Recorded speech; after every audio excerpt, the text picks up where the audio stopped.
चलिए अब सीखते हैं कि भाग विधि से लसा कैसे निकालते हैं। तो भाग विधि से लसा, जैसे यहाँ पर एक एग्जाम्पल ले लेते हैं। एग्जाम्पल के सहारे से समझेंगे तो अच्छे से समझ में आएगा। तो मान लीजिए क्वेश्चन है 6, 8 और 9 का लसा निकालना है भाग विधि से। तो निकालना कैसे है, पहले संख्या को लिख लेते हैं 6, 8 और 9 और कॉमा कॉमा लिख लेना है बीच बीच में। अब देखिए सबसे पहले 2 से देखते हैं, सबसे पहले 2 से लगता है कि नहीं। तो कम से कम 2 संख्या आना चाहिए 2 में। तो देखिए 2 का टेबल में 6 आता है और 8 आता है, लेकिन 9 नहीं आता, लेकिन 6 और 8 आ रहा है ना, 2 को संख्या आ रहा है कम से कम, तो 2 से लगा देंगे।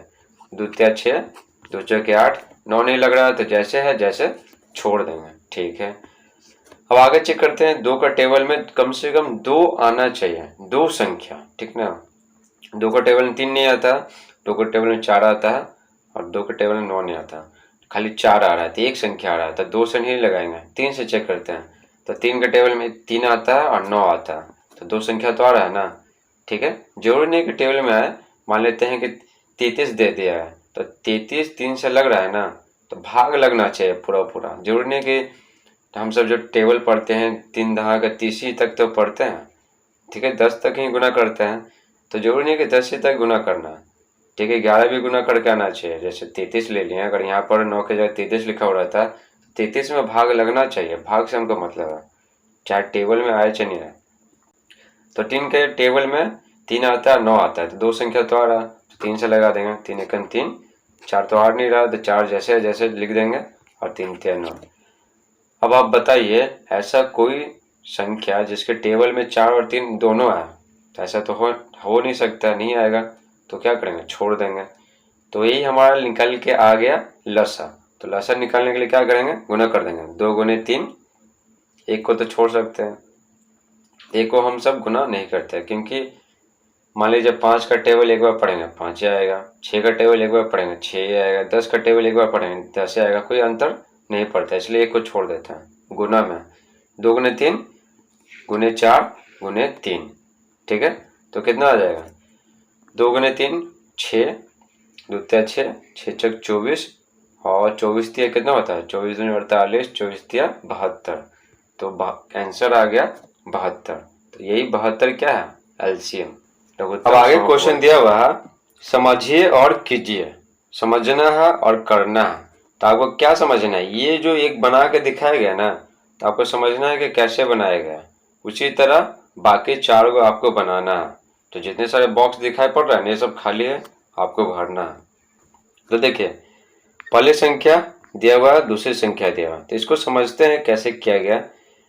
लसा निकाला गया, यानी 10 और 15 का लसा 30 हो गया। मसा निकाल के इसमें रखा गया, किसका मसा, 10 और 15 का, यानी पहली संख्या और दूसरी संख्या का मसा 5। और यहाँ पर क्या किया गया, यहाँ पर ऐसे है तो ऐसे कर दिया गया, इधर लसा लिख दिए हैं, इधर मसा लिख दिए हैं। ठीक है, ये किया गया है। उसके बाद लसा गुने मसा, तो लसा और मसा ये जो दोनों है ना, इसको गुना करके लिखा गया। पहली संख्या गुने दूसरी संख्या, यानी ये दोनों पहली संख्या और दूसरी संख्या को गुना करके लिखा गया। ठीक है, आगे का क्या किया गया, पहली संख्या गुने दूसरी संख्या, ठीक है, पहली संख्या गुने दूसरी संख्या बराबर है, तो बराबर कर दिए हैं। और लसा गुने मसा, तो लसा और मसा को गुना कर दिए हैं, बस इसको यहाँ पर लिख दिए हैं। तो ये सब तो आसान है, ठीक है ना, ये तीनों आसान है, बस हमको खाली लसा और मसा निकालना है, बस इसी में मेहनत है, बाकी ये तीनों में मेहनत बिल्कुल नहीं है। तो देखिए यहाँ पर गुना किया गया, तो गुना तो आपको आता ही है, समझे, और ये तो खाली लिखना है, खाली सजा के लिखना है। तो चलिए सबसे पहले ये बॉक्स भरते हैं, ये बॉक्स लसा वाला बॉक्स और ये मसा वाला बॉक्स। तो चलिए सबसे पहले लसा और मसा निकाल के दिखाते हैं। लसा और मसा का दो विधि पढ़ चुके हैं, लेकिन यहाँ पर कुछ बोल रहा है कि लसा इसी मेथड से निकाले, नहीं बोल रहा। तो आपको दोनों मेथड में, दोनों विधि में जो सुविधा लगे ना, उसी से निकालना आपको मसा और लसा। ठीक है, तो हमको सुविधा लगता है भाग विधि से, तो आपको जो सुविधा लगता है, अगर अभाज्य गुणनखंड विधि से लगता है लसा निकालना, तो उसे निकालिए। अगर आपको भाग विधि से लसा निकालना आसान बुझाता है तो उसे निकालिए। तो चलिए, हमको तो भाग विधि से आसान बुझाता है, तो भाग विधि से आपको निकाल के दिखाते हैं। देखिए 30 कहाँ से आया, 10 और 15 का लसा निकला है 30, तो लसा देखिए 10 और 15। तो 2 के टेबल में 10 आता है लेकिन 15 नहीं आता है। कम से कम दोनों में आना चाहिए, कम से कम 2 संख्या में आना चाहिए। तो यहाँ पर 2 ही संख्या है, यानी दोनों में आना चाहिए। तो 2 के टेबल में 10 आता है लेकिन 15 नहीं आता। 3 के टेबल में 15 आता है लेकिन 10 नहीं आता। तो 4 के टेबल में तो दोनों नहीं आता, लेकिन 5 के टेबल में दोनों आता है। तो दोनों आ गया तो 5 से लगाएंगे, 5 दूनी 10 बचते हैं 15। अब ऐसा कोई भी संख्या नहीं है एक को छोड़कर जिसमें 2 और 3 आया नहीं आता है उसके टेबल में, तो क्या करेंगे, जिसको छोड़ देंगे। तो एलसीएम क्या निकल गया, गुना कर देंगे। 5 दूनी 10, 10 तिया 30, तो यही 30 आ गया लसा। अब निकाल के दिखाते हैं मसा। तो भाग विधि से निकालते हैं, भाग विधि से, ठीक है। मसा, अगर आप पहले वीडियो देख चुके हैं पार्ट 1 और पार्ट 2 तो आपको मसा निकालना अच्छे से आता होगा। तो क्या करते हैं मसा निकालने में, बड़ी संख्या में छोटी संख्या से भाग देते हैं। तो बड़ी संख्या में छोटी संख्या है, यहाँ पर 10 है तो 10 से कम 10, 5 बच गया। और ये जो है ना, ये जो भाजक है इसको यहाँ पर उतार देते हैं, ठीक है। तो उतार देते हैं तो 5 दूनी कितना हो गया 10, तो अब तो 0 आ गया। तो 0 आ गया तो स्टॉप हो जाएंगे। अब ये जो अंतिम भाजक है ना, ये जो अंतिम भाजक है यही हमारा होता है मसा। जब 0 आ जाता है तो अंतिम भाजक जो रहता है वही हमारा होता है मसा। तो मसा कितना आ गया 5। बाकी ये सब तो आसान है, जो ये बोल रहा है ना यहाँ पर बस वही काम कर देना, अपना दिमाग बिल्कुल नहीं लगाना। तो चलिए अब आपको दिखाते हैं 9 और 18 का लसा और मसा निकाल के। 9 और 18 का लसा निकालना है तो 9 और 18, तो 2 का टेबल पढ़ते हैं। तो 2 के टेबल में 9 नहीं आता, 18 आता है। 3 के टेबल में क्या होता है, 3 तिया 9 और 3 छः 18, यानी दोनों आ रहा। तो कम से कम 2 आना चाहिए, दोनों संख्या आना चाहिए, ठीक है। तो यहाँ पर 2 ही संख्या का निकालना है तो दोनों संख्या आना चाहिए। तो 3 तिया कितना हो गया 9, 3 छः 18। अब 2 से देखते हैं तो 2 के टेबल में 3 नहीं आएगा लेकिन 6 आता है। तो एक संख्या नहीं, हमको दोनों संख्या चाहिए। तो 3 के टेबल में दोनों आता है, 3 एकम 3, 3 दूनी 6। अब तो आगे लगेगा नहीं, ऐसा कोई टेबल नहीं आता एक के अलावा जिसमें 1 और 2 दोनों आए, तो छोड़ देंगे उसको। अब गुना कर देते हैं, 3 तिया 9, 9 दूनी 18। तो यहाँ पर क्या लिखेंगे 18 लिख देंगे, यहाँ पर 18। तो ये हमारा निकल के आ गया मसा, मसा नहीं लसा। अब निकालते हैं 9 और 18 का मसा। तो क्या करेंगे, मसा निकालने के लिए बड़ी संख्या में छोटी संख्या से भाग देंगे, ठीक है। यहाँ पर बड़ी संख्या 18 है, छोटी संख्या 9 है, तो 18 में 9 से भागा देते हैं, 9 दूनी 18। अब यहीं पर 0 आ गया, तो अंतिम भाजक यहाँ पर कौन है 9 है। तो 9 हमारा निकल के आ गया मसा। तो मसा वाला बॉक्स में लिख देंगे।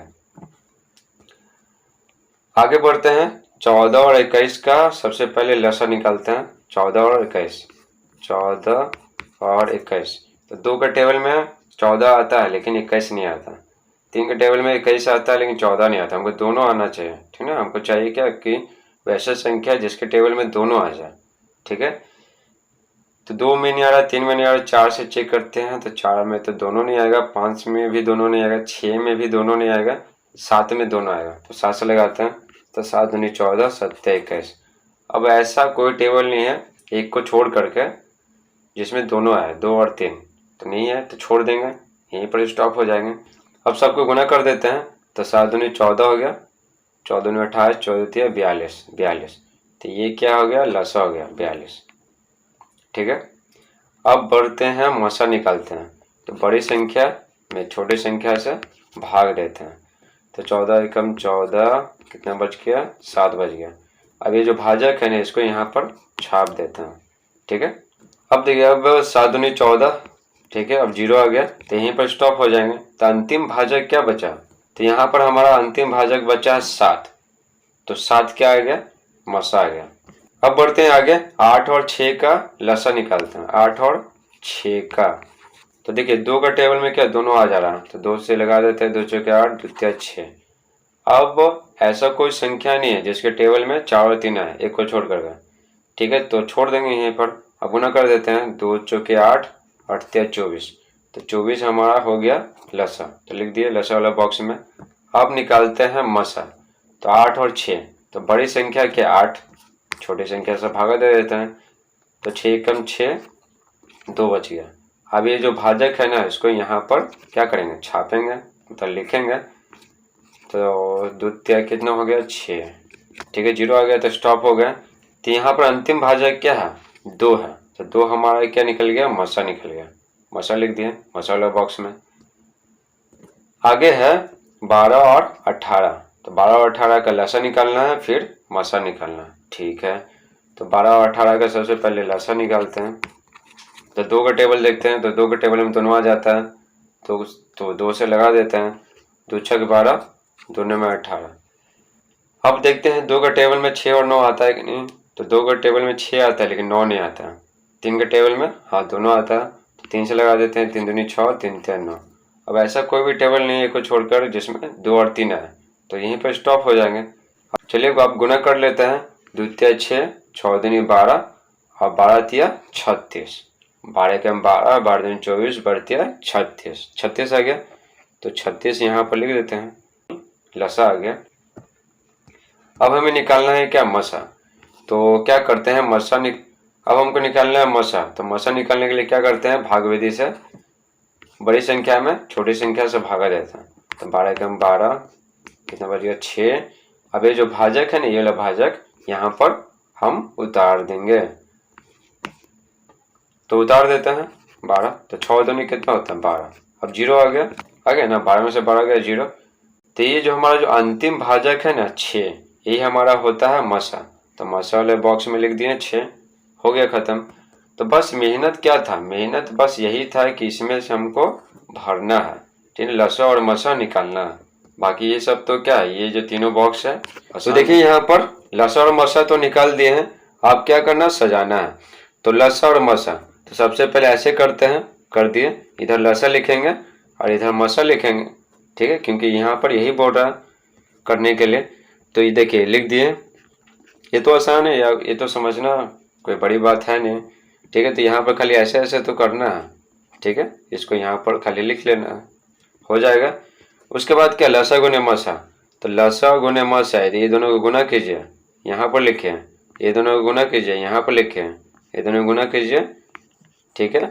और जहाँ बोल रहा है लिखने के लिए बस लिख दीजिए, हो जाएगा। अब यहाँ बोल रहा है पहली संख्या गुने दूसरी संख्या। तो पहली संख्या गुने दूसरी संख्या, दोनों को गुना करके यहाँ पर लिख दिए। ये दोनों को गुना करके यहाँ पर लिख दिए हैं सामने सामने। ये दोनों गुना करके यहाँ पर, ये दोनों को गुना करके यहाँ पर, ये दोनों को गुना करके पहली संख्या गुने दूसरी संख्या यहाँ पर लिख दिया है, हो गया। आगे देखिए, आगे क्या बोल रहा है, पहली संख्या गुने दूसरी संख्या बराबर लसा गुने मसा, ठीक है। तो पहली संख्या गुने दूसरी संख्या बराबर लसा गुने मसा। तो ये जो संख्या है ना, यहाँ पर लिख दिया। इसी तरह क्या करेंगे, ये तो बना के दिखाया गया था, बिल्कुल उसी तरह लिखना है आगे भी। तो पहली संख्या गुने दूसरी संख्या बराबर लसा गुने मसा। तो यहाँ से यहाँ तक क्या करेंगे, यहाँ पर लिख दिया। इसी तरह आगे भी करेंगे, पहली संख्या गुने दूसरी संख्या बराबर लसा गुने मसा। तो यहाँ से यहाँ इसमें लिख दिया। आगे है पहली संख्या गुने दूसरी संख्या बराबर लसा गुने मसा। तो यहाँ से यहाँ पर लिख दिया। इसी तरह इसको भी बना देंगे, पहली संख्या गुने दूसरी संख्या बराबर है और लसा गुने मसा। तो लसा गुने मसा, तो ये इसको लिख दिए यहाँ पर 12 गुने 18, 12 गुने 18 बराबर 36 गुने 6, ठीक है, हो गया खत्म। तो आपको अच्छे से लिख के यहाँ पर दे दिए हैं। अब देखिए, ये जो 30 और 5 गुना करेंगे तो 150 आएगा। 18 और 9 को गुना करेंगे तो 162 आएगा। तो ये गुना तो आप कर लीजिएगा, कोई गुना करना हार्ड है नहीं, क्योंकि आप गुना भागा जोड़ घटाओ तो आप 1 2 से पढ़ रहे होंगे, ठीक है। तो ये गुना करके हम आपको बताएंगे नहीं तो फिर वीडियो क्या हो जाएगा, बहुत लंबा हो जाएगा, ठीक है। तो गुना आप कर लीजिएगा, गुना आपको करके यहाँ पर दे दिए, ठीक है। ठीक है, आगे सवाल है, गुणज और गुणनखंड में अंतर स्पष्ट कीजिए। अंतर, तो देखिए अंतर क्या हो जाएगा, सभी संख्याएं जिनमें दी गई किसी संख्या से पूरा पूरा भाग लग जाए वह दी गई संख्या के गुणज कहलाते हैं। ये आपको पहले ही बता चुके हैं, चलिए फिर से बताते हैं। मान लीजिए 4 दिया हुआ, 4 के गुणज क्या होता है, 4 में ये गुना करेंगे, फिर 2, फिर 3, फिर 4, इसी तरह आगे बढ़ते जाएंगे। क्वेश्चन कैसे पूछेगा आपको पहले ही बता चुके हैं। क्वेश्चन इस तरह नहीं पूछेगा कि 4 का गुणज निकालें, नहीं, बोलेगा कि 4 के 4 गुणज निकालें, 4 के 6 गुणज निकालें। इस तरह से कोई फिक्स संख्या दे देगा, उतना ही बोलेगा निकालने के लिए। तो देखिए मान लेते हैं एग्जाम्पल दिया हुआ 4, 4 का गुणज क्या होगा, 1 गुना करते हैं, फिर 2 गुना किए, फिर 3, फिर 4, तो 4 चौके 16 होता है, फिर 5, 4 पचे 20 होता है। ठीक है, इस तरह से 4 छक 24 होता है, तो 6 गुना किए, इसी तरह आगे भी। ठीक है, आगे गुना करते जाएंगे। तो ये सब जो संख्या आया ना, ये क्या है, ये दी गई संख्या 4 से पूरा पूरा विभाजित होता है, इसलिए इन सभी संख्याओं को 4 का गुणज कहते हैं। तो यही यहाँ पर बताया है। तो क्या है गुणज का परिभाषा, सभी संख्याएं जिनमें दी गई किसी संख्या से पूरा पूरा भाग लग जाए वह दी गई संख्या के गुणज कहलाती है। ये तो हमारा हो गया गुणज। और गुणनखंड क्या होता है, अलग होता है। जबकि किसी संख्या के ऐसे खंड या टुकड़े जिनका गुणनफल उस संख्या के बराबर हो, उस संख्या के गुणनखंड कहलाते हैं। जैसे 4 का गुणज बता दिए, और 4 का गुणनखंड क्या होगा, 1 गुने 4। ठीक है, और होगा 2 गुने 2। तो यहाँ पर क्या बोला जा रहा है, ऐसे खंड या टुकड़े, तो यहाँ पर खंड या टुकड़ा क्या है, 1 और 4 है, और 2 और 2 है, जिनका गुणनफल उस संख्या के बराबर हो। तो ये दोनों को गुणा करेंगे तो क्या आएगा, ये आएगा। ये दोनों को गुणा करेंगे तो क्या आएगा, ये आएगा। तो यहाँ पर यही बोला जा रहा है, ऐसे खंड या टुकड़े जिनका गुणनफल उस संख्या के बराबर हो। ठीक है, जिसका गुणनखंड निकाले हैं, तो ये एक संख्या है, गुणनखंड ये टुकड़ा है, टुकड़ा 1 और 4, और 2 और 2 क्या है, टुकड़ा है। तो ये दोनों को गुणा करने पर क्या आ रहा है, वही संख्या आ रहा है। यहाँ पर आपको मालूम पड़ गया कि गुणज और गुणनखंड में क्या अंतर है। सेकंड क्वेश्चन है, 51 से 100 के बीच अभाज्य संख्याएं ज्ञात कीजिए। अभाज्य संख्याएं किसको कहते हैं, आपको पहले ही बता चुके हैं। अभाज्य संख्या कहते हैं वैसी संख्याएं जिनमें एक और खुद के अलावा किसी और संख्या से भाग नहीं लगता है, उन सभी संख्याओं को अभाज्य संख्या कहते हैं। ठीक है, जैसे मान लीजिए 5 दे दिया, तो 5 में क्या होता है, 1 और खुद यानी 5 के अलावा किसी और संख्या से भाग नहीं लगता है, इसलिए 5 क्या है, अभाज्य संख्या है। मान लेते हैं 8 ले लेते हैं, तो 8 में क्या है, 1 और खुद यानी 8 से तो भाग लगता ही है, साथ ही साथ और भी संख्या से भाग लगता है, जैसे देखिए 2, 4। ठीक है, तो ये क्या है, ये अभाज्य संख्या नहीं है, क्योंकि इसमें 1 है और खुद यानी 8 के अलावा भी किसी और संख्या से भागा लगता है पूरा का पूरा, इसलिए 8 अभाज्य संख्या नहीं है। लेकिन 5 क्या है, 5 में 1 और खुद यानी 5 से ही भाग लगता है, उसके अलावा किसी और संख्या से भागा नहीं लगता है, इसलिए 5 अभाज्य संख्या है। अब क्वेश्चन में क्या बोल रहा है, यहाँ पर 51 से 100 के बीच अभाज्य संख्या निकालना है। तो लिखेंगे 51 से 100 के बीच अभाज्य संख्याएं निम्न है। तो चलिए सबसे पहले चेक करते हैं कि 51 से 60 के बीच में कौन सा अभाज्य संख्या है। फिर चेक करेंगे 61 से 70 के बीच, फिर 71 से फिर 80 के बीच, इसी तरह 100 तक पहुंच जाएंगे। यहाँ पर क्या बोला, 51 से, ठीक है, 51 से 100 के बीच बोला, तो 51 और 100 शामिल नहीं करना है। तो 52 से स्टार्ट करते, 52, 53, 54, 55, 56, 57, 58, 59, फिर 60। ये हमारा हो गया। पहले 60 तक चेक करते हैं, फिर करेंगे आगे। तो यहाँ पर हम जांच करेंगे ना कि कोई भी संख्या है जो 1 और खुद के अलावा किसी और संख्या से भाग लगता है कि नहीं लगता है। अगर नहीं लगेगा तो अभाज्य संख्या होगा, अगर लग जाएगा तो अभाज्य संख्या नहीं होगा। तो देखिए 52, तो 52 2 से लग जाता है। अगर आप मेरी पहली वीडियो देख चुके हैं तब आपको पता होगा कि 2 से कब भाग लगता है, 3 से कब लगता है, 4 से कब लगता है, 5 से कब लगता है। ठीक है, ये सब आपको पता होगा। पहले 2 से चेक करते हैं, तो 52 में 2 से भागा लग जाएगा पूरा का पूरा। क्यों, क्योंकि 2 से भागा लगने के लिए इकाई स्थान पर 0, 2, 4, 6, 8 में से कोई भी संख्या रहना चाहिए। ठीक है, तो 52 में क्या है, इकाई अंक पे क्या 2 दिया हुआ है, तो 2 से भागा लग जाएगा, तो अभाज्य संख्या ये नहीं होगा। क्यों नहीं होगा, क्योंकि अभाज्य संख्या होने के लिए क्या चाहिए, 1 और खुद के अलावा किसी और संख्या से भाग नहीं लगना चाहिए। तो 52 में क्या है, ये 1 और 52 से तो भाग लगेगा ही, लेकिन 2 से भी लगेगा। ठीक है, और भी संख्या से भागा लगेगा कि नहीं लगेगा उसे हमको चेक करने की आवश्यकता नहीं। कम से कम एक से और से भी भागा लग गया ना तो समझिए कि क्या वो अभाज्य संख्या नहीं होगा। आगे चेक करते हैं 53। तो 53 चेक करते हैं कि ये किसी और संख्या से भागा लगता है कि नहीं, किसी और यानी क्या एक और 53 के अलावा। तो देखिए 2 से भागा नहीं लगेगा क्योंकि 2 से भागा लगने के लिए इकाई स्थान पर 0, 2, 4, 6 या 8 रहना चाहिए, तो नहीं है। 3 से चेक करते हैं। तो 3 से भागा लगने के लिए क्या चाहिए, सभी अंकों को जोड़ेंगे ना तो जो आएगा अगर उसमें भागा लग जाएगा 3 से तो दी गई संख्या में भी भागा लग जाएगा 3 से। तो यहाँ पर चेक करते हैं कि 53 में 3 से भागा लगेगा कि नहीं लगेगा। तो देखिए 5 और 3 कितना होता है, 8 होता है। तो 8 3 के टेबल में नहीं आता, यानी कि 53 में भी 3 से भागा नहीं लगेगा। अब 53 में चेक करते हैं कि 4 से भागा लगेगा कि नहीं लगेगा। तो 4 का टेबल हम कितने बार पढ़ते हैं ना तो अंत में 3 नहीं आता, तो 4 का टेबल में नहीं आएगा 53। उसके बाद चेक करते हैं 5 से भागा लगेगा कि नहीं लगेगा। तो 5 से भागा लगने के लिए इकाई स्थान पर 0 होना चाहिए या 5 होना चाहिए, नहीं लगेगा। तो आगे चेक करने की आवश्यकता नहीं है, 53 नहीं आएगा। आगे आप चेक कर सकते हैं 7 के टेबल में, 8 के टेबल में, ठीक है, इसी तरह आगे भी। तो 53 नहीं आएगा। तो 53 क्या है, अभाज्य संख्या है। 54 2 से भागा लग जाएगा क्योंकि इकाई स्थान पर 4 है। 55 5 से भागा लग जाएगा क्योंकि इकाई स्थान पर 0 या 5 रहना चाहिए, तो 5 है, ठीक है। और 11 से भी लग जाएगा, लेकिन हमको आगे चेक करने की आवश्यकता था नहीं क्योंकि 5 से लग गया, ठीक है, तो ये अभाज्य संख्या नहीं होगा। 56 में देखिए 2 से भागा लग जाएगा क्योंकि इकाई स्थान पर 0, 2, 4, 6, 8 में से है 6। 57 चेक करते हैं 5, 7, 2 से तो नहीं लगेगा क्योंकि इकाई स्थान पर 0, 2, 4, 6, 8 है नहीं। 3 से चेक करते हैं। तो 3 से भागा तभी लगेगा जब सभी अंकों को जोड़ेंगे ना, सभी अंकों को, तो जितना आएगा अगर उसमें 3 से भागा लग जाएगा तो दी गई संख्या में भी 3 से भागा लग जाएगा। 5 7 कितना होता है, 12, ठीक है। तो 12 3 के टेबल में आता है ना, कितना बार, 4 बार आता है। तो 12 में 3 से भागा लग गया, यानी 57 में भी 3 से भागा लग जाएगा, यानी ये भी क्या है, अभाज्य संख्या नहीं है। 58 2 से भागा लग जाएगा।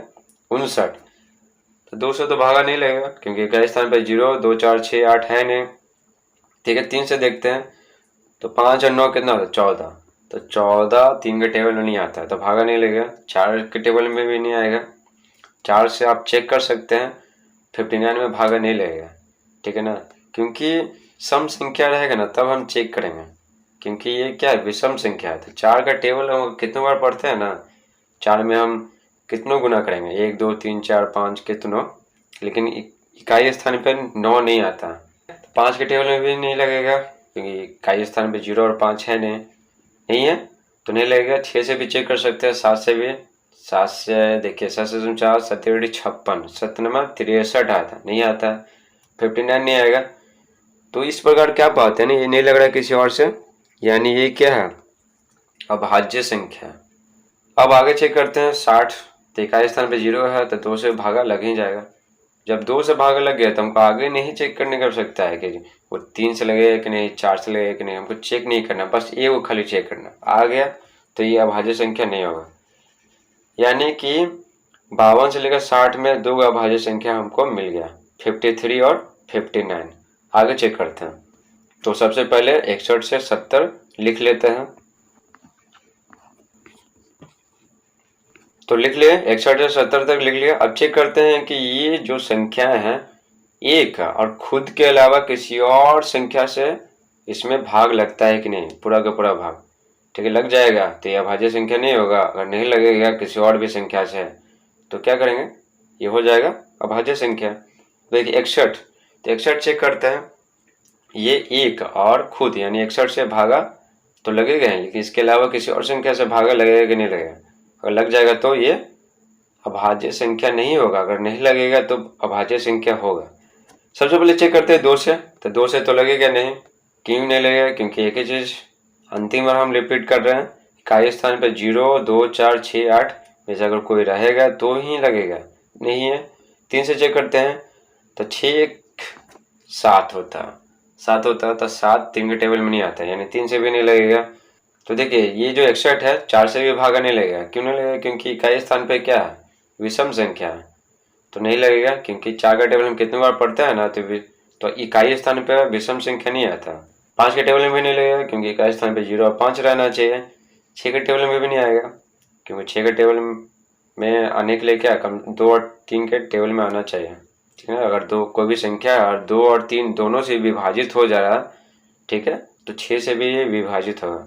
7 से भी चेक कर सकते हैं, 7 से 49, 7 8 56, 7 नंबर 63, 7 में भी नहीं आ रहा, 8 में भी नहीं आएगा।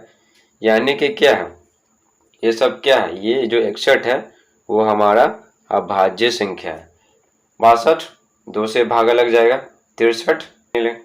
3 से चेक करते हैं 63 में 3 से भाग लगेगा कि नहीं लगेगा। तो क्या करते हैं, सभी अंकों को जोड़ते हैं। तो 6 और 3 कितना होता है, 9। तो 9 जो आ गया तो 3 के टेबल में आता है, यानी कि 63 में 3 से भाग लगेगा, यानी ये भी क्या हमारा आ गया, अभाज्य संख्या नहीं है।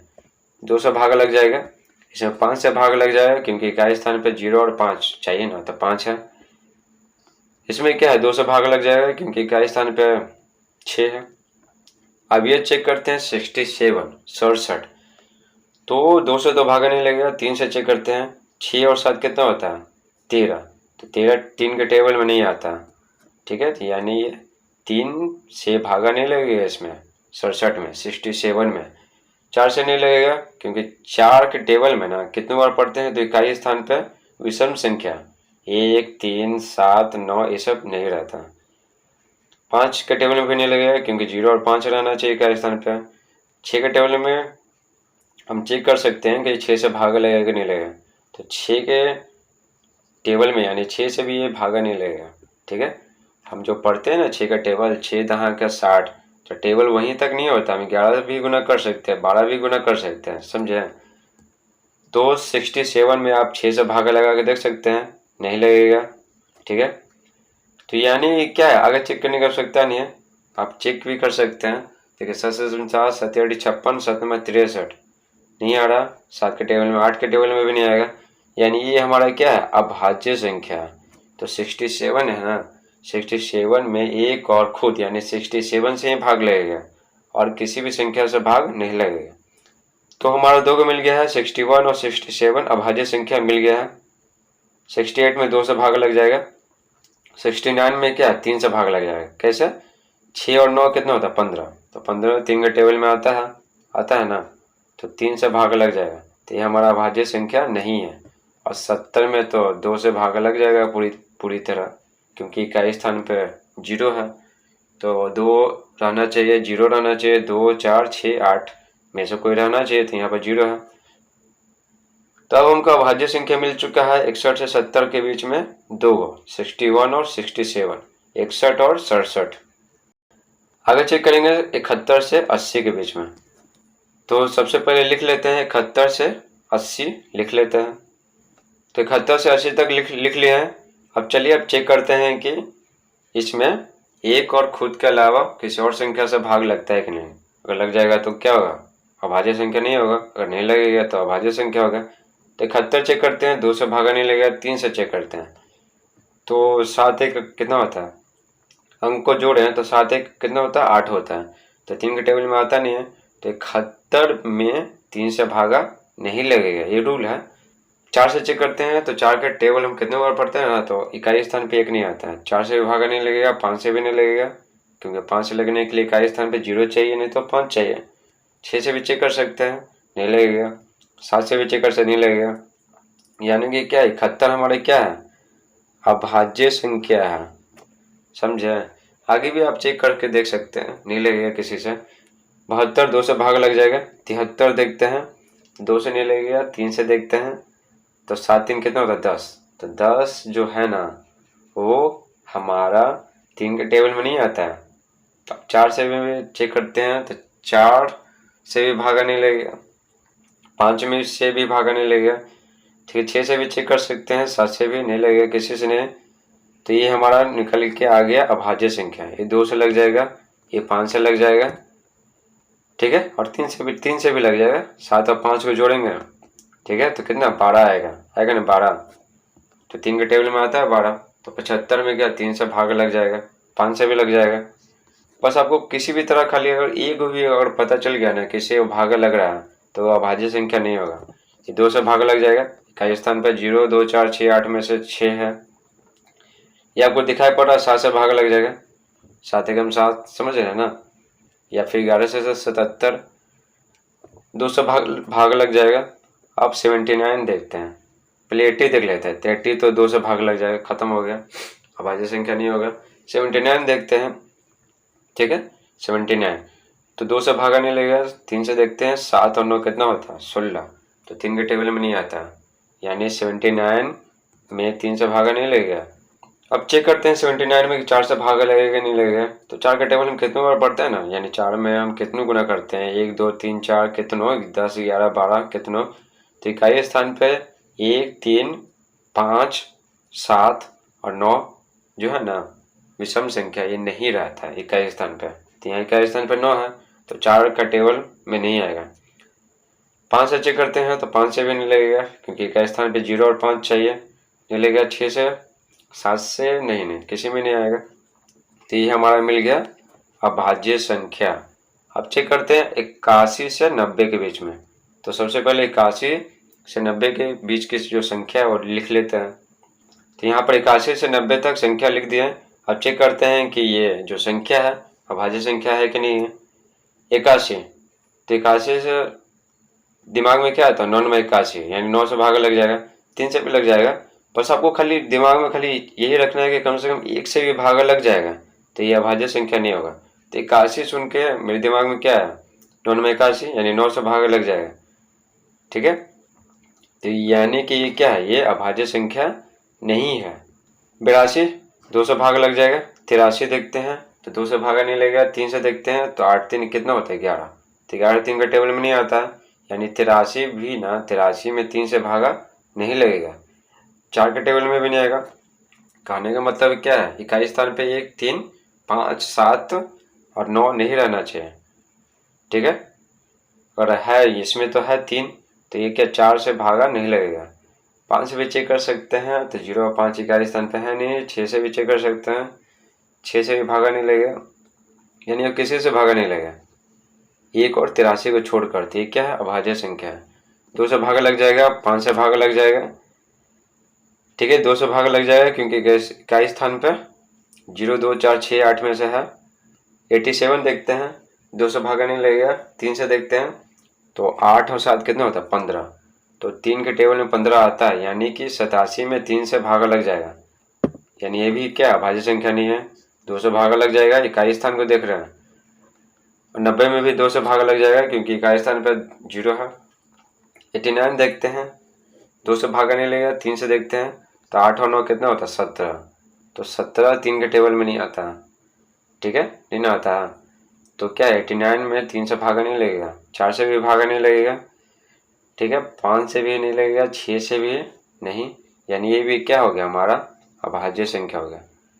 तो 83 और 89 हमारा अभाज्य संख्या मिल गया। तो यहाँ पर बोला 51 से 100 के बीच में, ठीक है, तो 100 को शामिल नहीं करना। तो यहाँ पर लिखते हैं 91 से 99 संख्या को लिखते हैं, तब चेक करेंगे कि अभाज्य संख्या है कि नहीं। चलिए अब चेक करते हैं कि इनमें से कौन कौन सा अभाज्य संख्या है और कौन नहीं है। तो देखिए 91, ठीक है, तो 91 सुन के मेरे दिमाग में आता है 13 सत्य 91, ठीक है, और 7 से भी विभाजित हो जाएगा और 13 से भी विभाजित हो जाएगा, ठीक है। और आपको टेबल याद है ना, तो ये बनाने में आपको आसानी होगा।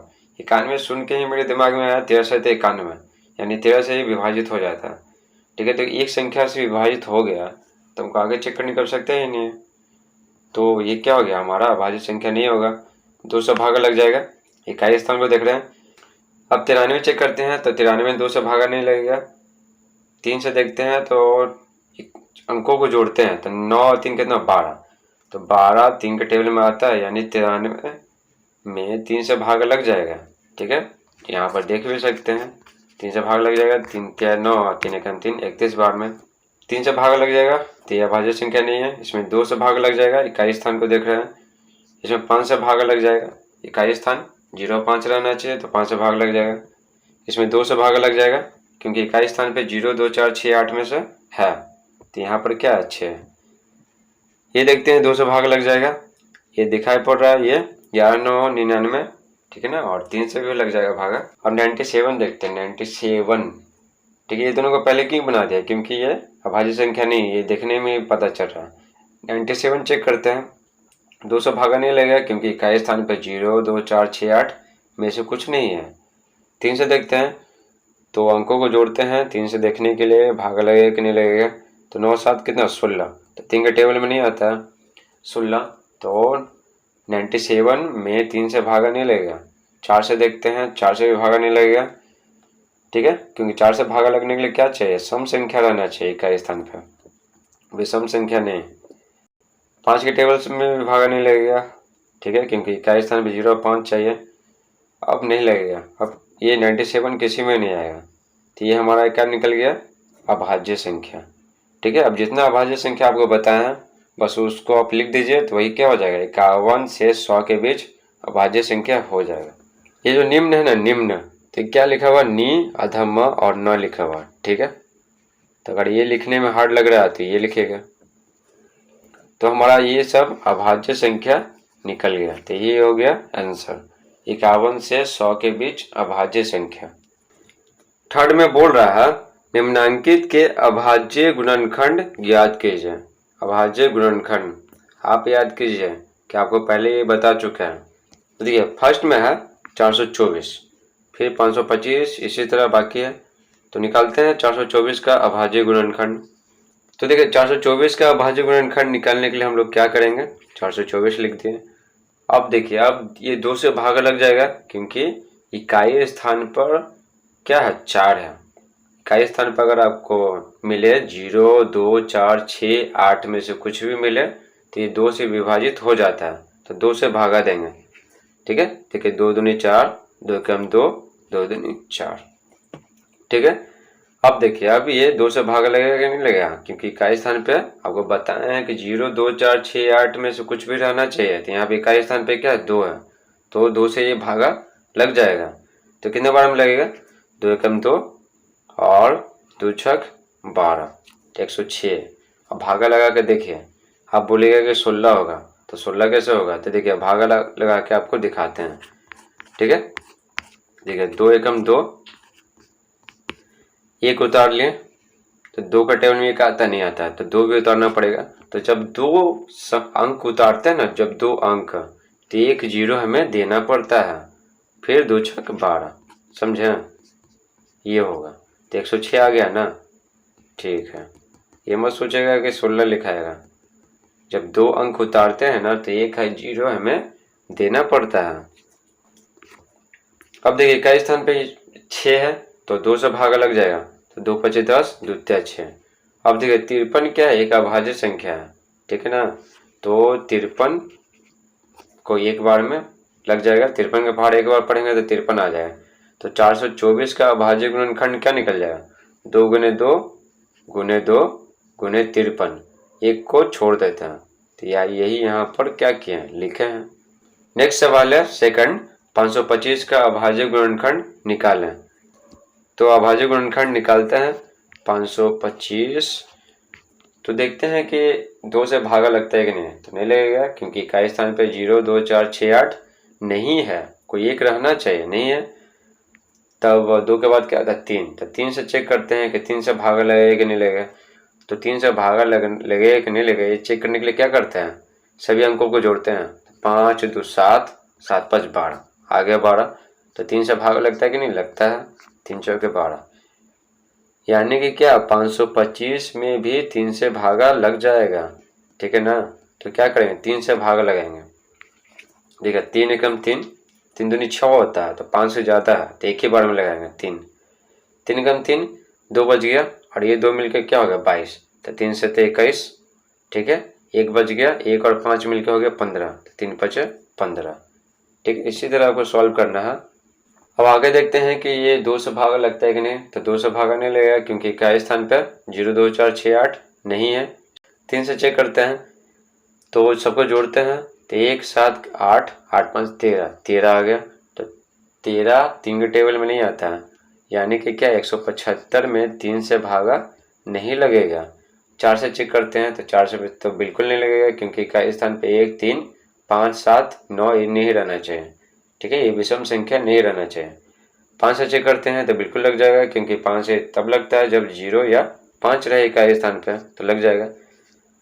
5 या 15, ठीक है, 5 के 20 तो ज़्यादा हो जाता है, तो 5 या 15, 2 बचा और ये 5 मिलके क्या हो गया 25, तो 5 रहा 25, ठीक है। फिर 2 और 3, 4 से नहीं लगेगा तो 5 से लगेगा, तो 5 7 35, और 7 तो किसी के टेबल में नहीं आता है, सिर्फ 7 के टेबल में आता है, एक को छोड़ कर, तो 7 एकम 7। तो अभाज्य गुणनखंड क्या हो गया 525 का 3 गुने 5 गुने 5 गुने 7, ठीक है, वही यहाँ पर लिख दिए हैं। अब आगे बढ़ते हैं 728 का अभाज्य गुणनखंड। 728 तो इकाई स्थान पर दिख रहा है 8 है, तो 2 से भागा लग जाएगा, तो द्वितीय 6, 1 बचा और 2 मिलके क्या हो गया, ये 2 मिलके 12 हो गया, तो 2 छक 12 और 2 चौके 8। और इकाई स्थान पे 4 है, ठीक है, सम संख्या, 2 से भागा लग जाएगा, 2 एकम 2, 1 और 6 मिलके क्या हो गया 16, तो 2 8 16 और 4 बचा, तो 2 दूनी 4, फिर लग जाएगा 2 से, 2 9 18, 2 एकम 2। अब देखते हैं 91 किसी के टेबल में आता है कि नहीं आता है। तो देखिए 91, 13 7 91, ठीक है, 13 7 91, ये सुन के ही हमको पता चल रहा है 91 जब आता है दिमाग में तो 13 7 91, ठीक है, 13 का टेबल अगर आपको पता होगा तो 13 7 91 आता है, यानी कि क्या ये 7 से भागा लग जाएगा, 7 से, ठीक है। तो कितने बार में लगेगा 7 से भागा, चलिए दिखाते हैं। 7 एकम 7, 2 1, 7 21, कितना 13 बार में लगेगा, कितने बार में 13 बार में। तो 7 का टेबल अगर हम 13 बार पढ़े हैं तो आता है 91। अब 13 क्या अभाज्य संख्या है, तो बस 13 के टेबल में आएगा, 13 एकम 13, ठीक है। तो 728 का अभाज्य गुणनखंड निकल गया 2 गुने 2 गुने 2 गुने 7 गुने 13, तो वही यहाँ पर लिखे हैं, तो ये हमारा हो गया क्या आंसर।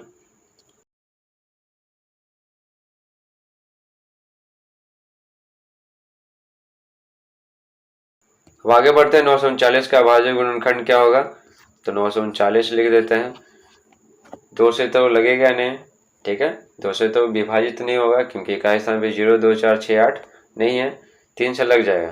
तो ये देखने में ही लग रहा है कि 3 से लग जाएगा, चेक करने की कोई आवश्यकता नहीं है, ठीक है। 3 3 9, 3 एकम 3, 3 3 9। अब 313 क्या है, 313 एक अभाज्य संख्या है, ठीक है, 2 से तो नहीं लगेगा, 3 से भी नहीं लगेगा, चेक कर लेते हैं। 3 1 4 और 4 3 7, तो 7 3 का टेबल में नहीं आता, 4 से भी नहीं लगेगा, क्योंकि इकाई स्थान पे 1 3 5 7 और 9 नहीं रहना चाहिए, है इसमें 3 विषम संख्या, नहीं लगेगा। 5 से भी नहीं लगेगा, क्योंकि इकाई स्थान पे 0 5 चाहिए, ये भी नहीं लगेगा। 6 से भी नहीं लगेगा, आप चेक कर सकते हैं। 313 क्या एक अभाज्य संख्या है, तो बस 313 का टेबल एक बार पढ़ेंगे तब आएगा। तो हो गया 939 का अभाज्य गुणनखंड 3 गुने 313, हो गया 3 गुने 313, तो ये हमारा हो गया आंसर। आगे बढ़ते हैं 139 का अभाज्य गुणनखंड। तो 139 का अभाज्य गुणनखंड 2 से तो नहीं लगेगा, 3 से चेक करते हैं। 1 3 कितना 4 4 9 13, ठीक है, तो 13 3 का टेबल में नहीं आता, नहीं ना आता है, तो 139 है ना, तो 139 3 से विभाजित नहीं होगा, 4 से भी विभाजित नहीं होगा, 5 से भी नहीं होगा, क्योंकि 0 और 5 चाहिए का स्थान पे, 6 से भी नहीं होगा। 7 से चेक करते हैं, 7 से भागा देके देखते हैं, 7 से, तो 7 एकम 7, 6 बचा और 9, तो 7 के टेबल में 69 आता नहीं आता, 7 49 7 56 7 9 63, ठीक है, 7 9 63 आता है, 63 नहीं भाग लगेगा, नहीं लगेगा, यानी कि क्या है 139 है ना, ये क्या है, ये एक अभाज्य संख्या है। तो 139 का टेबल एक बार पढ़ेंगे तो 139 आएगा, ठीक है। ये वाला है ना, ये वाला इतना लंबा मत खींचेगा, अब ठीक है। तो ये हमारा आंसर हो गया 139 बराबर 1 गुने 139। एक को पहले आप लिख सकते हैं या बाद में भी लिख सकते हैं, जैसे आपकी मर्जी। तो ये हमारा हो गया आंसर। फोर्थ क्वेश्चन है 4 12 और 18 का महत्तम समापवर्तक ज्ञात कीजिए। महत्तम समापवर्तक ज्ञात कीजिए, ये आपको पार्ट 1 और पार्ट 2 वीडियो में पढ़ा चुके हैं, महत्तम समापवर्तक कैसे निकालते हैं। तो चलिए आपको बताते हैं कैसे निकालते हैं। अभाज्य गुणनखंड विधि द्वारा यहाँ पर निकाल के आपको दिखाते हैं। भाग विधि द्वारा भी निकाल सकते हैं, और आपका मन है भाग विधि से तो भाग विधि से निकालें, क्योंकि यहाँ पर कोई विधि नहीं बताया गया, बस आपको निकालना है बस। तो आप भाग विधि से निकालने का मन है तो भाग विधि से निकालिए, नहीं तो अभाज्य गुणनखंड विधि से निकालने का मन है तो अभाज्य गुणनखंड विधि से निकालिए। तो यहाँ पर आपको सबसे पहले भाग विधि से दिखाते हैं। तो देखिए पहले ये दोनों लेते हैं, ये दोनों का मसा निकालते हैं, मसा यानी महत्तम समपवर्तक। तो क्या करते हैं, 12 में छोटा से भाग देते हैं तो चढ़ती है 12, तो अंतिम भाजक क्या आ गया, 0 आ गया यहाँ पर, तो अंतिम भाजक क्या है 4। तो ये दोनों का मसा क्या आ गया 4। अब 4 और 18 का मसा निकालते हैं तो वही आंसर हो जाएगा ये तीनों का मसा। तो 18 में क्या करते हैं, 4 से भागा देते हैं, 4 चौके 16, तो बच गया ये जो भाजक है ना ये 4 यहाँ पर उतार देते हैं, 2 दूनी 4, 0 आ गया। यानी क्या, ये जो हमारा जो अंतिम भाजक है ना यही हो गया हमारा मसा। तो 2 आंसर आ जाएगा मसा। ठीक है, ये जो भागा दिए है ना वो यहाँ पर करके दिखाना होगा, तब अंत में 2 आंसर आएगा। ये हो गया हमारा क्या, भाग विधि द्वारा। अब आपको दिखाते हैं अभाज्य गुणनखंड विधि से। तो क्या करते हैं, अभाज्य गुणनखंड निकालेंगे 4 का, 12 का और 18 का, तीनों में जो कॉमन होगा ना, ठीक है, तो बस उसको गुना उना कर देंगे तो वही हो जाएगा आंसर। तो यहाँ पर आपको लिख के दिखाते हैं, 4 2 से लग जाएगा, 2 दूनी 4, फिर 2 से लग जाएगा। तो अभाज्य गुणनखंड क्या हो गया, 4 का अभाज्य गुणनखंड क्या होगा, 2 गुने 2, ये 2 गुने 2। ठीक है, 12 का अभाज्य गुणनखंड निकाल के दिखाते हैं, 12 तो 2 से लग जाएगा, 2 छक 12, 2 तिया 6, फिर 2 से नहीं लगेगा, 3 से लग जाएगा, 3 एकम 3। तो 12 का अभाज्य गुणनखंड हो गया क्या, 2 गुने 3। ठीक है, 2 गुने 2 गुने 3, एक को छोड़ देते हैं। अब बढ़ते हैं 18। तो 18 का अभाज्य गुणनखंड क्या होगा, 2 में 18। अब 9 क्या होता है, 2 के टेबल में नहीं आता है, 3 के टेबल में आएगा, 3 तिया 9, फिर 3 के से लगा देते हैं, 3 गुने 3।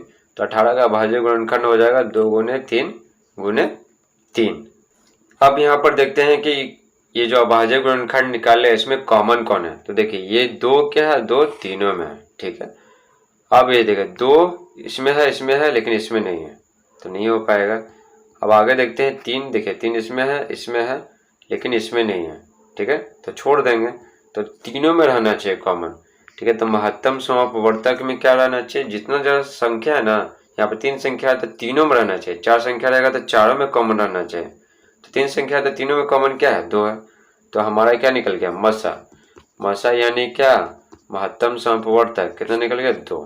तो ये आंसर हो गया। ठीक है, यहाँ पर आपको करके दिखा चुके हैं पूरा का पूरा। तो ये हो गया आंसर, और ये पूरा का पूरा आंसर हो गया। देखिए 5th सवाल है, 3, 9 और 36 का महत्तम समपवर्तक निकालिए। तो यहाँ पर भी कोई विधि नहीं बोल रहा है कि अभाज्य गुणनखंड विधि से निकाले या भाग विधि से निकाले। तो आपको सबसे पहले यहाँ पर भाग विधि से निकाल के दिखाते हैं। तो सबसे पहले 3 और 9 का मसा निकालेंगे। तो बड़ा में क्या करेंगे, छोटा सा भाग देंगे, तो 3 तिया 9। ठीक है, तो 0 आ गया। तो अंतिम भाजक क्या है, 3 है। तो 3 और 9 का मसा आ गया 3। अब चेक करेंगे 3 और 36 का, तो 3 और 36 का मसा निकालेंगे तो वही आंसर आ जाएगा। 3 और 9 और 36 का महत्तम समपवर्तक, 3 और 36 का निकालते हैं। तो ज़्यादा में क्या करेंगे, कम से भागा देंगे।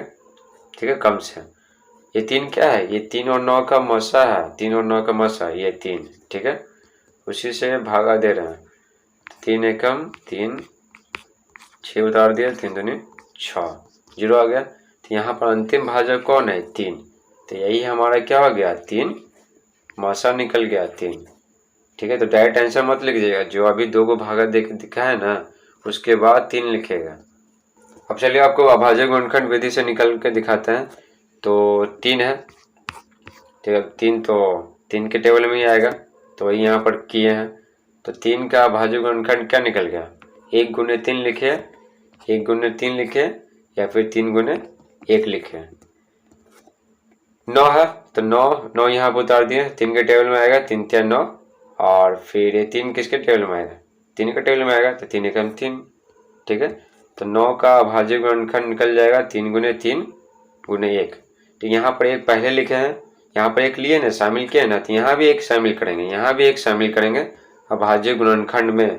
तो यहाँ पर एक पहले लिखेंगे तो इसमें भी एक पहले लिखेंगे, इसमें भी एक पहले लिखेंगे। ठीक है, तो देखिए यहाँ पर 9 लिख दिए, यहाँ पर 3 के टेबल में आएगा, 3 3 9, और ये 3 किस में आएगा, 2 के टेबल में तो आएगा नहीं, 3 के टेबल में आएगा एक बार में, तो 3 जितने बार में आएगा वो उसको यहाँ पर लिखेंगे। तो 36 देखते हैं, 36 का अभाज्य गुणनखंड, तो 36 में 2 से भागा लग जाएगा, पहले 2 से ही देखेंगे क्योंकि 1 से नहीं, 2 से ही देखेंगे, तो 2 से भागा लग जाएगा। कैसे पहचाना है, क्योंकि इकाई स्थान पर 0 2 4 6 8 में से कुछ रहना चाहिए, तो यहाँ पर 6 है, तो कितने बार मिलेगा, 2 एकम 2, 1 बच गया, और 6 मिल गया, कितना हो गया 16, तो 2 8 16। अब 2 से भी लग जाएगा, अब ये 2 से नहीं लगेगा, 3 से लगेगा, 3 3 9, ये 2 से नहीं लगेगा, 3 से लगेगा, 3 एकम 3। ठीक है, तो अभाज्य गुणनखंड क्या निकलेगा 36 का, 2 गुने 2 गुने 3 गुने 3। ठीक है, और एक को पहले रख रहे थे इसमें और इसमें, इसमें भी क्या करेंगे, एक को पहले रखेंगे तो शुरुआत में। तो इस तरह से कर दिए। इतना करने के बाद अभाज्य गुणनखंड क्या किए, लिख दिए अच्छे से साफ सुथरा। अब देखिए, अब कॉमन देखते हैं, तो कॉमन क्या है, एक कॉमन है। अब देखिए 3 इसमें भी है और 3 इसमें भी है ना, ये सामने सामने था इसलिए एकदम एक ही बार में गोल कर दिए हैं। अब ये देखिए, ये सामने सामने है नहीं है, तो इस तरह से अलग अलग गोल करेंगे। ठीक है, सर्कल करेंगे। अब देखिए 3 इसमें है लेकिन इसमें नहीं है, तो छोड़ देंगे, पर तीनों में रहना चाहिए, तीनों में। ठीक है, और देखिए 2 है, इसमें नहीं है, इसमें नहीं है, छोड़ देते हैं। अब कोई कॉमन तो है नहीं। अब तो क्या निकल गया, मसा क्या निकल गया, मसा बराबर होएगा, मसा बराबर जिसको इंग्लिश में बोलते हैं HCF, हाईएस्ट कॉमन फैक्टर। ठीक है, आप हिंदी में भी लिख सकते हैं, तो हिंदी में ही लिख देते हैं, मसा बराबर क्या हो गया, ये आ गया 1, और ये जो कॉमन है ये तीनों, इसको एक बार लिखेंगे तो कितना आ गया 3। तो ये 3 हमारा आंसर आ गया मसा। किसका मसा, 3 9 और 36 का महत्तम समापवर्तक यानी मसा। तो लिखेंगे इसलिए 3 9 और 36 का मसा बराबर 3। 6 में क्वेश्चन पूछ रहा है, भाग विधि द्वारा 6 7 और 8 का लघुत्तम समापवर्तक ज्ञात कीजिए। देखिए यहाँ पर स्पेशल बोल रहा है भाग विधि से निकालें, तो अभाज्य गुणनखंड विधि द्वारा नहीं निकाल सकते हैं। ठीक है, लेकिन जब कोई विधि नहीं बोलेगा तो किसी भी विधि से निकाल सकते हैं। तो यहाँ पर हम बोल रहा है क्या, भाग विधि से निकालें। तो चलिए भाग विधि से निकालते हैं। क्या निकालना है, एलसीएम, लसा 6, 7, 8। तो सबसे पहले हम 2 से चेक करेंगे। ठीक है, 2 से इन तीनों में 6 7 और 8 में कम से कम 2 गो में भाग लग जाएगा ना, तो वही लेंगे। तो 2 का टेबल में 6 आता है और 8 आता है, तो 2 आ रहा है कम से कम, तो 2 से लगाते हैं, 2 3 6। 7 नहीं आता तो 7 जैसे जैसे उतार दिए, 2 चौके 8। अब जरा सोचिए कि वह ऐसी कौन सी संख्या है जिसमें 3 7 और 4 में से कम 2 गो आता हो। तो कि सबसे पहले 2 से चेक करते हैं, तो 2 के टेबल में 3 7 नहीं आएगा, 4 आएगा। हमको ये को नहीं चाहिए, दोनों चाहिए। ठीक है, कम से कम 2 गो चाहिए, और ज़्यादा से ज़्यादा क्या, तीनों आना चाहिए, तो कम से कम 2 गो आना चाहिए। 2 से तो नहीं हो पाया काम, 3 से देखते हैं, 3 का टेबल में 3 आएगा लेकिन 7 4 नहीं आएगा, तो ये भी नहीं काम कर पाया। 4 के टेबल में 4 आएगा लेकिन 3 7 नहीं आएगा। उसी तरह 7 के टेबल में 7 आएगा लेकिन 3 4 नहीं आएगा। तो कम से कम हमको 2 गो आना चाहिए कम से कम, तो नहीं हो आ पा रहा, तो यहीं पर स्टॉप हो जाएगा। ठीक है, तो छोड़ दिए। अब क्या करेंगे, लसा क्या निकल गया, गुना कर देते हैं। तो गुना कर देते हैं, 2 3 6, 6 7 42, 42 चौके 168। गुना करके देख लेते हैं, 4 दूनी 8, 4 चौके 16, आ गया ना 168। बस यही है आंसर। लिखेंगे लसा बराबर 2 गुने 3 गुने 7 गुने 4, आप गुना कर दिए तो कितना आ गया 168। यही हो गया हमारा आंसर। तो यहाँ पर आपको निकाल के दिखा दिया भाग विधि द्वारा 6 7 और 8 का लघुत्तम समापवर्तक। तो नेक्स्ट क्वेश्चन है, 5 6 और 9 के अभाज्य गुणनखंड निकाल कर लघुत्तम समापवर्तक ज्ञात कीजिए। तो यहाँ पर बोल रहा है अभाज्य गुणनखंड विधि द्वारा। ठीक है, अभाज्य गुणनखंड विधि द्वारा, तो हम लोग भाग विधि द्वारा नहीं निकाल सकते, जो बोल रहा है विधि वही से ही निकालना है। अगर नहीं बोलेगा कोई विधि तो किसी भी विधि से निकाल सकते हैं। तो चलिए 5, 6 और 9 का अभाज्य गुणनखंड निकालते हैं। देखिए 5 लिख दिए, तो 5 क्या है, 5 के टेबल में आता है, तो एक बार में। एक को आपको पहले लिखने के माने तो पहले लिख सकते हैं, अगर बाद में लिखने के माने तो बाद में लिख सकते हैं। लेकिन अगर एक को पहले लिखेंगे तो इसमें लिख रहे हैं पहले, तो इसमें भी पहले लिखेगा, इसमें भी पहले लिखेगा। मान लीजिए कि इसमें क्या कर रहे हैं, एक को बाद में लिख रहा है तो इसमें भी बाद में लिखेगा और इसमें भी बाद में लिखेगा। तो यहाँ पर हम शुरू में लिख लेते हैं, थोड़ा देखने में अच्छा लगता है। तो 5 बराबर क्या होगा, 1 गुने 5। अगर आपको लिखने का मन है 5 गुने 1 तो आप बेशक लिख सकते हैं। अब 6 का अभाज्य गुणनखंड निकालते हैं, तो 6 यहाँ लिख दें, ठीक है। तो ये आपको करके दिखाते हैं। तो 2 से लग जाएगा, फिर क्या है 2 से नहीं लगेगा, 3 से लगेगा। तो 6 का अभाज्य गुणनखंड क्या निकल गया, पहले 1 लिख रहे हैं ना, तो 1 लिख दिया पहले और फिर 2 गुने 3, ठीक है।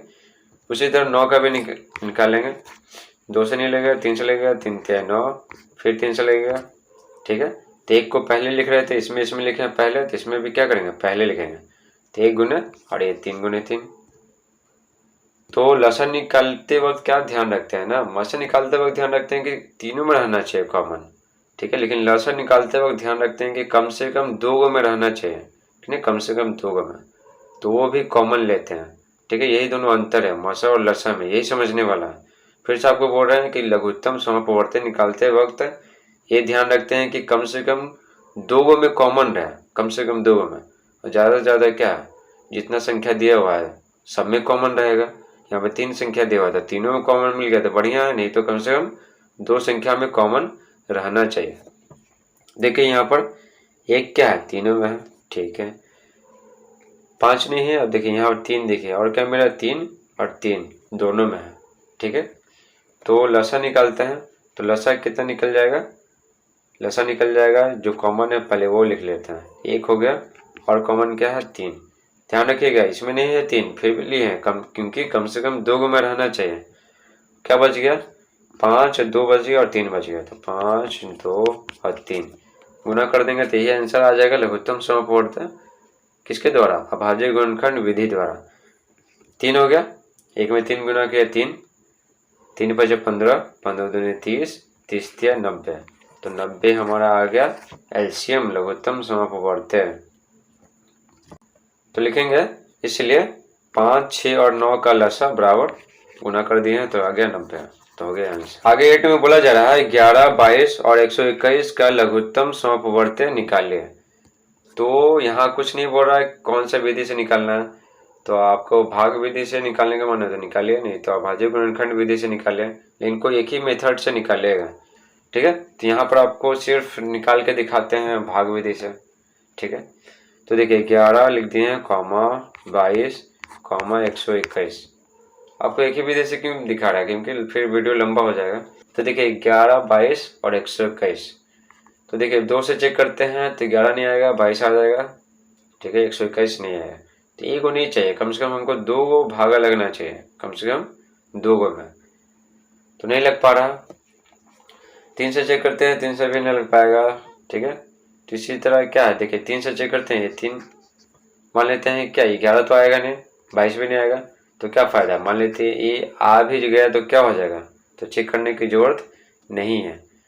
तो देखिए ये लगेगा 11 से नहीं लगेगा, ठीक है। तो सबसे पहले हम लोग चेक करते हैं 2 से, 2 से नहीं आ रहा, कम से कम 2 गो आना चाहिए, ये आ रहा है लेकिन ये दोनों नहीं आ रहा, तो कम से कम 2 गो आना चाहिए।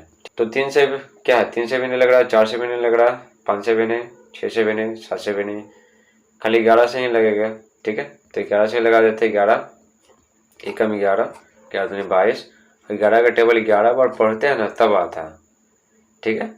अब आगे देखिए ऐसा कौन सा टेबल है जिसमें 2 और 11 दोनों आता हो, नहीं आता है, तो यहीं पर क्या करेंगे, स्टॉप हो जाएंगे। तो हमारा लसा क्या निकल गया, 11 गुने 2 गुने 11, तो 11 दूनी 22, अब 22 में 11 गुना करेंगे तो कितना आ जाएगा, 242। तो करते हैं 22 में 11 गुना करेंगे तो आ जाएगा, ठीक है, 22 हो गया, 22 हो गया, तो आ गया ना 242, ठीक है। गुना झट से कर दिए क्योंकि गुना आपको आता होगा, इसलिए झट से कर देना, समझाया नहीं है। तो ये आ गया कितना, 242 आंसर आ गया। 9 में बोला गया है फिलिंग द ब्लैंक्स, रिक्त स्थानों को भरिए। फर्स्ट है संख्याओं के उभयनिष्ठ अपवर्तकों को डैश कहते हैं। उभयनिष्ठ यानी कॉमन, ठीक है, अपवर्तक, ठीक है, अपवर्तक आपको बता चुके हैं। उभयनिष्ठ रहता है ना, उसको क्या बोलते हैं, उभयनिष्ठ अपवर्तक को हम लोग समापवर्तक कहते हैं। तो यहाँ पे लिखेंगे समापवर्तक। नेक्स्ट क्वेश्चन है, संख्या अपने अपवर्तकों से क्या होता है, विभाजित होता है। संख्या अपने अपवर्तकों से विभाजित होता है। जैसे मान लीजिए 6 दे दिए, तो 6 का अपवर्तक क्या निकलता है, 1 तो निकलेगा ही, और खुद से तो विभाजित होगा ही, 2 से भी विभाजित होगा और 3 से भी विभाजित होगा। तो ये सब जो संख्या है ना, उसको अपवर्तक बोलता है। और ये तो संख्या हो गया। तो ये संख्या क्या है, अपने अपवर्तकों से क्या है, विभाजित है। ठीक, तो यहाँ लिखेंगे विभाजित। 3 है, संख्याओं के सबसे छोटे उभयनिष्ठ अपवर्तक को क्या कहते हैं, डैश कहते हैं। तो क्या कहते हैं, सबसे छोटे, याद कीजिए, सबसे छोटे यानी लघुत्तम, उभयनिष्ठ अपवर्तक यानी कॉमन अपवर्तक, इसको बोलते हैं क्या, समापवर्तक। तो सबसे छोटे उभयनिष्ठ अपवर्तक को बोलते हैं लघुत्तम समापवर्तक। तो यहाँ लिखेंगे लघुत्तम समापवर्तक। तो ये है आपका आंसर। आई होप आपको ये वीडियो समझ में आया होगा, और कुछ भी क्वेश्चन है वीडियो से रिलेटेड तो कमेंट बॉक्स में जरूर लिखें। Bye bye, Tata.